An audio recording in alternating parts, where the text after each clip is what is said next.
You think that when that whole, जब आप हाफिज़ सईद आप पाकिस्तान गए थे, वो जो पूरा किस्सा हुआ, do you think it was overdone on television? Do you think it deserved that kind of attention? No, I don't think so. मेरे लिए इतनी मामूली बात थी हाफिज़ सईद से मिलना। यानी 1 जुलाई की शाम को कई पत्रकार मुझे घेरे हुए थे पाकिस्तान के। जब भी जाता हूँ पड़ोसी देशों में खूब टेलीविज़न चैनल्स पे मेरे इंटरव्यू होते हैं। मैं प्रेस कॉन्फ्रेंस करता हूँ तो बहुत छपती है। कोई भी डिनर लंच में कहीं कुछ बोलता हूँ, मुख्य पृष्ठों पर। नवाज शरीफ तो आपके मित्र हैं। नवाज शरीफ भी मेरे मित्र हैं, कोइराला जी भी मेरे मित्र हैं, हामिद करज़ई भी मेरे मित्र हैं, उनके पिताजी भी मेरे मित्र थे। हिकमत यार भी, रब्बानी साहब, प्रेसिडेंट रब्बानी मेरे मित्र थे। रब्बानी साहब आखिरी दिन जब भारत आए हैं अपनी लास्ट विजिट, तो जिस दिन काबुल गए पूरा दिन उन्होंने मेरे साथ बिताया। मेरे इतने अच्छे मित्र थे। काबुल यूनिवर्सिटी में जब मैं रिसर्च कर रहा था, वो मेरे पास वाले कमरे में इस्लामिक लॉ पढ़ाते थे, नए नए लेक्चर लगे थे। अच्छा, पाकिस्तान। हाँ, मेरा ये कहना है कि वो 1 जुलाई को लड़के, बहुत सारे लड़के आ गए, प्रेस क्लब वगैरह चलिए, अंकल ये कीजिए वो कीजिए, सब हुआ। तो मैंने कहा भाई, ये जो तुम्हारी पाकिस्तानी फ़ौज दहशतगर्दों के ख़िलाफ़ जो कैंपेन चला रही है, मैं इसकी बहुत तारीफ़ करता हूँ, लेकिन मुझे एक कमी लगती है। बोले क्या? मैंने कहा ये कैंपेन उन्हीं दहशतगर्दों के ख़िलाफ़ है जो पाकिस्तान की मुखालफत करते हैं, उनके ख़िलाफ़ नहीं है जो अफ़गानिस्तान को तंग कर रहे हैं, जो हमको तंग कर रहे हैं। मैंने कहा मज़ा तो तब आए कि हर तरह के आतंकवादी को ख़त्म करने के लिए आपकी फ़ौज काम करे। बोले ऐसे कौन कौन है? हमका बहुत है। हाफिज़ सईद है, फजलुल्लाह है, हक्कानी है, हक्कानी के भाई हैं, और भी कई हैं। तो बोले आप हाफिज़ सईद से मिले हैं? मैंने कहा मिले नहीं हैं। जब पिछले साल आया था तो एक टीवी चैनल ने ज़बरदस्ती उनको मेरे से भिड़ाने की कोशिश की थी। मुझे पता ही नहीं था कि ये हाफिज़ सईद है। वो बोल के चले गए, तब मालूम पड़ा कि हाफिज़ सईद है। अच्छा। मैंने कहा पता नहीं कहाँ रहते हैं, कहाँ रहता है वो, कैसे मिलना उससे, मुझे नहीं मालूम। तो 3-4 पत्रकार थे, तीनों ने अपना फ़ोन उठाया, बोले हम मिला देते हैं अभी। मैंने कहा अच्छा है, इतने आसानी से मिल जाता? बोले वो तो रोज़ बोलता रहता है, यहाँ घूमता है अनारकली बाज़ार में, लाहौर में। अच्छा। हाँ, यहाँ मॉल में घूमता रहता है, क्या कौन बड़ी बात है। मैंने कहा मिलाओ, मिला दिया। फ़ोन मिल गया। तो मैंने कहा भाई उनको ये बोलो कि मुझे 11 बजे एयरपोर्ट पहुंचना है, 10:30-11 बजे। अगर सुबह सुबह जल्दी मिलेंगे तो मैं मिल सकता हूँ, नहीं तो मैं नहीं मिलूँगा। तो बोले ठीक है, आप कितने बजे का? मैंने कहा 6 बजे का रख लें, 5 बजे का रख लें, मैं तो सुबह जल्दी उठता हूँ। तो बोले वो कह रहे हैं 7 बजे ठीक रहेगा। मैंने कहा मैं 7 बजे पहुँच जाऊँ। फ़ोन रख दिया। फिर मैंने कहा उनसे एक बार और फ़ोन करके पूछो आप कि वो मुझे जानता है कि नहीं। You must be knowing, हाँ sir. तो ये पहले मालूम कर लो, और नहीं जानते हो तो बताओ कि मैं कौन हूँ। ऐसे नहीं मिलना है मुझे, मैं कोई रिपोर्टर नहीं हूँ। एक रिपोर्टर की तरह मिल लिया मैं और इंटरव्यू कर लिया। उनको बताओ कि मेरा परिचय दो उनको। तो उन्होंने कहा कि उनने पत्रकार बंधुओं ने कहा कि बोले वो ये कहता है कि आपके लेख वो दुनिया अखबार में रोज़ पढ़ता है। अच्छा। मैं रोज़ लिखता हूँ, उसका उर्दू वहाँ छपता है, और दुनिया अखबार इस समय शायद उर्दू का दूसरे नंबर का सबसे बड़ा अखबार है। अच्छा। कई जगह से निकलता है। और बोले टेलीविज़न चैनल्स पे भी उनके बहुत से इंटरव्यू देखे हैं मैंने, पाकिस्तानी चैनल्स। बोले मैं जानता हूँ, भेजिए उनको। चला गया मैं। मुझे कोई बड़ी बात लगी नहीं, क्योंकि तो यहाँ you think it was played up more than it deserved. हाँ, या हाफिज़ सईद तो क्या है, मेरी देखिए किन किन लोगों से, अगर मैं सोच रहा था बैठ के किन किन लोगों से मेरी मुलाकातें हुई हैं और घंटों बातें हुई हैं। जैसे हिकमत यार, गुलबदीन हिकमत यार, जिसको ये कहा जाता है कि 15,000 रूसी सोल्जरों को मारने वाला हिकमत यार, जिसकी वजह से ऑडियंस को नहीं पता होगा, गुलबुद्दीन हिकमत यार was the Hizb Islami Mujahideen. No, what was his party? Hizb Mujahideen अभी भी है, जिंदा है, जिंदा है। The political party। और वो प्रधानमंत्री भी थे अफगानिस्तान। हाँ, 96, 95। हाँ, रब्बानी साहब के ज़माने में, जब रब्बानी साहब राष्ट्रपति थे। लेकिन उन्होंने रशियन की तरफ से भी लड़ा, अमेरिका की तरफ से भी लड़ा, कहते हैं। अमेरिकन ने उनकी मदद की और रूसियों को उन्होंने मार भगाया। लेकिन वो इतना आज़ाद तबीयत का पठान है कि उसने वो किसी को मानता नहीं है। वो जनरल मित्र है वो, and he is one of the most wanted terrorists in America। मित्र तो मेरा नहीं है। वो जब पहली बार मिले पेशावर के एक जंगल में, शिविर था उनका, वहाँ गया मैं मिलने। रमज़ान के दिन थे। तो मुझसे कहा खाइए। तो मैंने कहा भाई रमज़ान के दिन में मैं अगर किसी मुसलमान घर में जाता हूँ, मैं ना पानी पीता हूँ ना कुछ खाता हूँ। बोले ऐसा क्यों? मैंने कहा ये बतौर एहतराम, आपका रोज़ा, आप रोज़े से हैं, मैं एहतराम से हूँ। इस बात से उसके मन पे बड़ा असर पड़ा। फिर जब कुछ फ़ारसी में बात हुई तो मुझसे कहने लगी फ़ारसी आपने कहाँ सीखी? मैंने कहा काबुल में सीखी मैंने। पहुँतूने काबुल दर पहुँतूने काबुल मन में गिरफ्ते आम। तो बोलते हैं वहाँ कब थे आप? तो मैंने वो सन बताया। तो मुझसे बोलते हैं कि आप कम्युनिस्ट हैं? मैंने कहा नहीं कम्युनिस्ट नहीं हूँ। बोले आप बबरक कारमाल और अनाहिता के साथ वहाँ लेक्चर देते थे? मैंने कहा हाँ देता था। तो when he was a student he used to listen to your lectures? हाँ। तो मैंने कहा मैं कई बार गया हूँ धोती कुर्ता पहन के। तो तब उससे फिर कम्युनिकेशन मेरा बन गया। हाँ। और वो उन दिनों कहा करता था कि मैं इंदिरा गांधी की हत्या करूँगा। अच्छा। और वो बिल्कुल पाकिस्तानियों से भी ज़्यादा सख्त बातें बोलता था। तो मैंने उसको समझाया, मैंने कहा इंदिरा गांधी एक बहुत अजीब शान शख्सियत है और आपको ऐसे बोलना नहीं चाहिए। वो आपके विरुद्ध नहीं है, वो तो अफ़गानिस्तान से दखलंदाजी बंद करना चाहते। आप तो बोलते हो किसी की बात ही नहीं मानते। तो हाँ, लेकिन उस पर इतना असर हुआ अच्छा कि उसने मुझे 2 बार इफ्तार के लिए बुलवाया।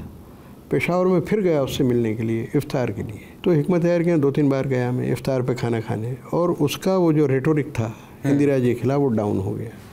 फिर एक बार he calmed down on Indira हाँ या फिर 88 में जब मैं Why was he so against Indira Gandhi? वो तो सबके विरुद्ध भाई। बस he wanted to kill. वो जनरल ज़ियाउल हक की इतनी निंदा करता था, बोलता था ये कौन है, एक किसान है और मैं खान साहब हूँ, ये मुझे धमकी देता है, कहता है कि अमरीकियों के डर के मारे कहता है कि छोड़ के चले जाओ। बोले इसके बाप की ज़मीन है। मैं आई एम कोटिंग हिम, हिकमत यार की टेप है मेरे पास मेरी उसकी बातचीत की। So he softened his stand on Indira Gandhi after that? Surely about Rajiv Gandhi also he softened his stand। और बल्कि मेरी बड़ी बदनामी हुई उन दिनों पाकिस्तान में, जैसे अभी हुई ना, जैसे ये लोग कह रहे थे कि आप मोदी के प्रतिनिधि होके गए, कह रहे थे एनवॉय ऑफ मोदी। 88 में पाकिस्तान के अखबारों में छपा मेरे बारे में कि राजीव गांधी के स्पेशल एनवॉय हैं। तो खुर्शीद कसूरी ने ये डायलॉग रखा था, इंडो पाक डायलॉग। मणिशंकर जी ने मुझे फ़ोन किया कि आपको चलना है डॉक्टर वैदिक। एम्बेसडर झा थे जो अंडमान निकोबार के लेफ्टिनेंट गवर्नर भी रहे, जो बीजेपी के विदेश विभाग के जर्नलिस्ट में से जर्नलिस्ट में दिलीप पटगांवकर थे, वो बरखा दत्त थी, एक आकार पटेल थे, करेक्ट, और भी 10-12 लोग थे। तो लेकिन इन सब में से आपकी मुलाकात हाफिज सईद से हुई। You think there was a problem कि बाकी जर्नलिस्ट की नहीं हुई?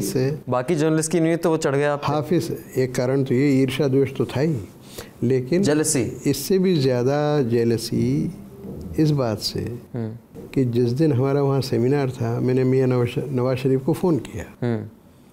तो मियाँ साहब के यहाँ से उनके सेक्रेटरी ने कहा कि मियाँ साहब को ये जान के बहुत खुशी हुई कि आप आए हुए हैं, लेकिन वो कल परसों या 2-1 दिन में ताजिकिस्तान जा रहे हैं। तो उन्होंने दरख्वास्त की है कि उनसे बिना मिला आप मत जाइएगा। तो उनके सेक्रेटरी ने कहा कि मियाँ साहब को मालूम है, वो पेशावर आए तब भी कह के गए कि वैदिक साहब से कहिए कि रुके रहें, मुझे उनसे बात करना है, मिलना है। साल भर हो गया है, साल भर पहले मैं गया था, खूब बढ़िया उन्होंने। नहीं, मैं अकेला गया था। अच्छा, वो जनरली आप? हाँ, हर साल जाता हूँ मैं सारे देशों के अंदर। आपको मिल जाता है वीज़ा? मुझे कभी बड़े आराम से, आज तक कभी किसी देश का वीज़ा मुझे डिनाई नहीं हुआ। और हर देश मोदी जी से बढ़िया रिकॉर्ड है आप। हर ऐसे मत कहिए, मोदी जी बड़े आदमी में तो कुछ भी नहीं, आई एम मिस्टर नोबडी। तो इसीलिए वीज़ा मिल जाता है। तो मुझे उन्होंने कहा कि आप रुके रहिए। फिर एक दिन में बहुत तंग आ गया, तो मैंने फ़ोन किया उनके सेक्रेटरी को, बैरिस्टर अवान नाम है उनका। मैंने कहा बैरिस्टर साहब, अब मैं ज़्यादा रुकूंगा नहीं, अब मियाँ साहब कभी इंडिया आएंगे तो मैं मिल लूँगा, अब मैं चलता हूँ, मुझे कोई ख़ास काम तो है नहीं। तो उन्होंने कहा कि नहीं, वो आज इस्लामाबाद में ही है और आज शाम आपकी मुलाकात हो जाएगी। शाम को मैं गया, मियाँ साहब से 1-1.5 घंटा बहुत जम के बात हुई। अच्छा, हाँ, 1-on-1? हाँ, और कई बार हुई है, पहली बार नहीं, कई बार हो चुकी है। उनका जो रायविंड के अंदर आजकल जिसको पैलेस बोलते हैं, वो पहले एक छोटा फार्म हाउस था। उनके वालिद साहब अब्बा जान मुझे खुद वहाँ ले गए, वहाँ मैं रहा हूँ। 1997 में या उसके पहले की बात होगी, उसको भी अब लगभग 15-20 साल हो गए। तो उनसे मुलाकात हुई। उसके पहले सरताज अजीज़ साहब एक पार्टी में मिल गए, उनसे लंबी बात हुई। उनके स्टेट मिनिस्टर हैं फ़ातिमी साहब, तारिक फ़ातिमी या कुछ नाम है, फ़ातिमी, उनसे मुलाकात हुई। फॉरेन सेक्रेटरी से मुलाकात हुई। इमरान खान से बात हुई फ़ोन पर, वो कैंपेन में घूम रहे थे, बात नहीं हो पाई। आसिफ जरदारी से फ़ोन पे बात नहीं हो सकी क्योंकि जिस दिन मैंने उनको फ़ोन किया उस दिन सुबह ही वो फ्लाई करके लंदन चले गए थे। अच्छा। और बिलावल चला गया था दुबई। तो बिलावल और आसिफ जी ने दोनों ने फ़रतुल्ला बाबर के ज़रिए मेरे पास मैसेज भेजा कि वैदिक साहब को हम लोगों का सलाम कहिए। So why did it become such a big issue here? Just, you know what you were talking उसका about? एक कारण तो ईर्ष्या द्वेष, jealousy. और उसका दूसरा बड़ा कारण जो हुआ कि एक अंग्रेज़ी चैनल के बहुत ही दम्भी, अहंकारी, अपने आप को महान एंकर समझने वाले एक नौजवान ने, नौजवान ही कहूँगा मैं, मेरी उम्र के हिसाब से नाम नहीं लेना चाहता। तो this is a quiz, you have to guess who this is. अहंकारी, घमंडी, नौजवान TV anchor of an English channel, blah blah blah blah करने वाला, वो दूसरों की बात सुनता ही नहीं है। उसने बहुत खुशामद की मेरी सुबह से कि आपको आना है सर, आपको आना है सर, आपको आना है। And he asked many of his people to call me and they accompanied me since morning. उसने पहले ही वाक्य जो बोला, अब मुझे याद नहीं क्या बोला, When you were on air, once you went to his studio. बोले सबसे पहले हम आपसे शुरू करते हैं, और पहले ही वाक्य बोला उसमें एक्यूज करना शुरू कर, यू मेट हाफिज सईद।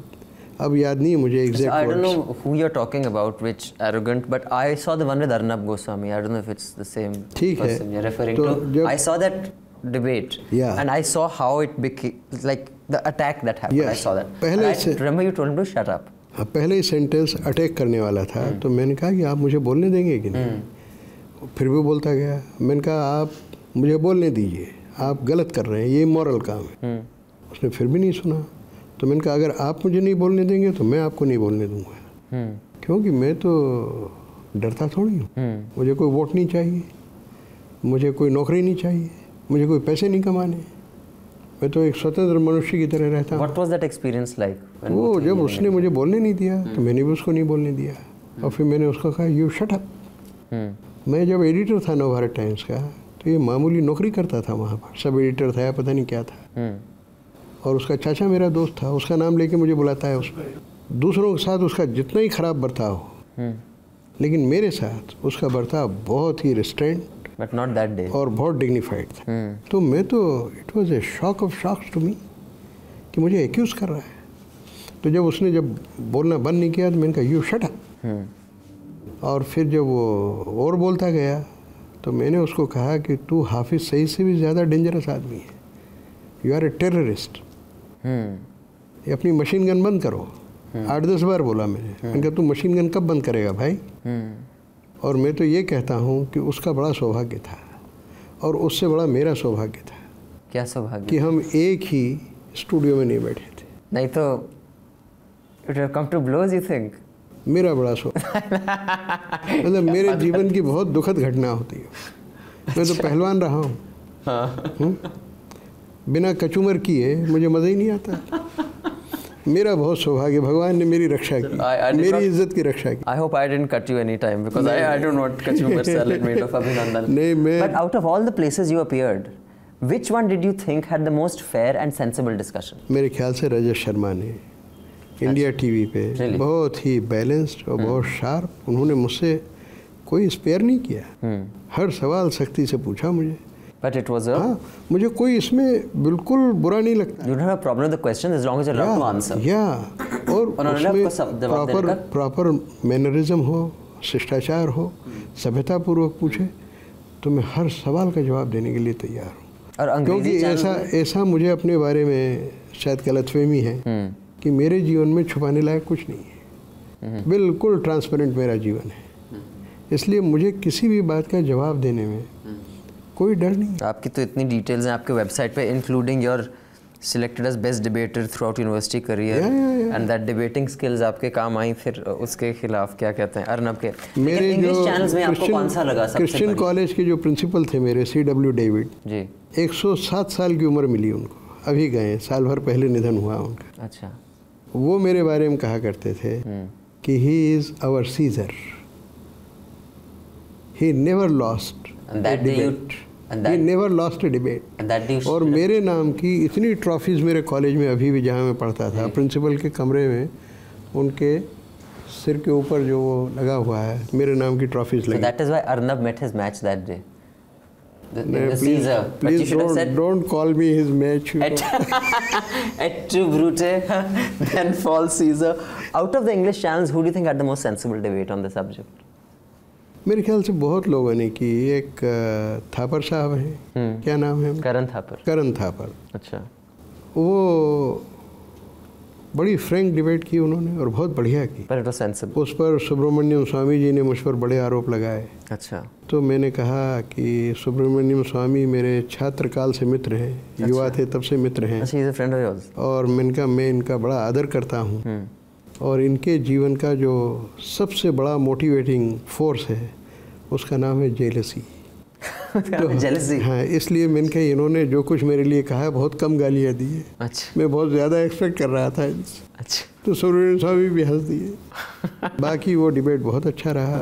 उसके अलावा कई चैनलों ने किया, मुझे याद नहीं रहा। और वो बहुत अच्छे किए उन लोगों ने, बड़ा फेयर डिबेट। कईयों ने ऐसे लोग भी बुला रखे थे जो मेरे बारे में कुछ नहीं जानते थे।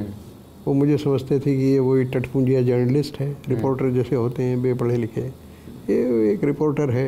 You think most reporters are बेपढ़ा लिखा? लोग ऐसा सोचते हैं। नहीं, these days. नहीं, कई रिपोर्टर तो बड़े erudite But by and large, if you see. By and large reporters को बेचारों को टाइम नहीं मिलता है। वो दिन भर इतने फंसे रहते हैं, कहाँ से पढ़ें।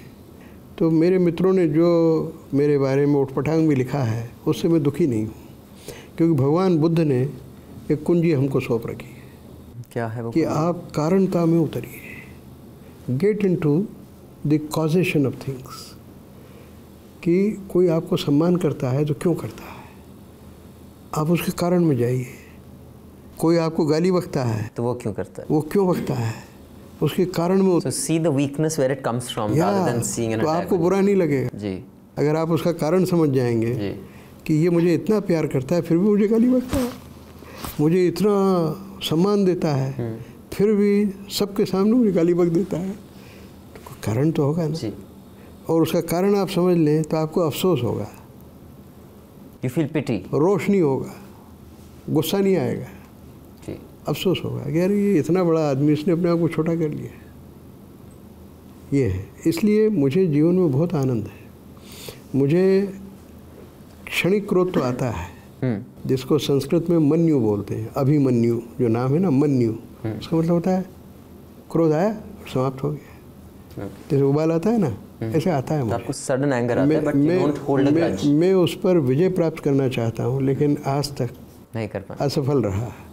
हो सकता है कि अब कोशिश करूं तो शायद उस पर भी विजय प्राप्त कर लूँ। लेकिन मैं किसी से दुश्मनी नहीं मानता, वो तो it's evident. और मैं किसी से बदला नहीं लेना चाहता। You hold no grudges, you have no enemies, you have enough friends that I have recently discovered. अब जैसे मैंने कहा ना कि रामदेव जी की जो हत्या कर देता, उस वक्त मेरे मन में भाव था कोई हो हत्या करने वाला, प्रधानमंत्री हो चाहे सत्तारूढ़ पार्टी का अध्यक्ष हो, उसको मैं सीधा करूँगा। ये वो मेरा वो जो तात्कालिक प्रतिक्रिया है ना, वो है जी। लेकिन हो सकता है कि घंटे भर बाद में कहता है कि मरने दो, माफ़ करो, जाने दो, ये पतित लोग हैं, इनको माफ़ करो। मेरा ये भाव रहता है। और इस भाव के कारण मेरे चित्त में बहुत शांति रहती है। अपने यहाँ एक कल्पना है अपने दर्शन में सदैव मोक्ष की, कि हमको मोक्ष कब मिलेगा, हम कब मरेंगे, कब स्वर्ग में जाएंगे और कब मोक्ष मिलेगा किसको पता है। और मोक्ष कुछ होता है कि नहीं होता है ये भी नहीं मालूम, और स्वर्ग कुछ होता है कि नरक कुछ होता है कि नहीं हमको पता है। अपने तो जो कुछ है यही है, नगद है, उधार कुछ नहीं है। तो यहाँ रहो और आनंद में रहो। Thank you so much for coming, Vaidik ji. It was a pleasure talking to you, and may you go on to make many more friends. बहुत धन्यवाद। Thank you very much.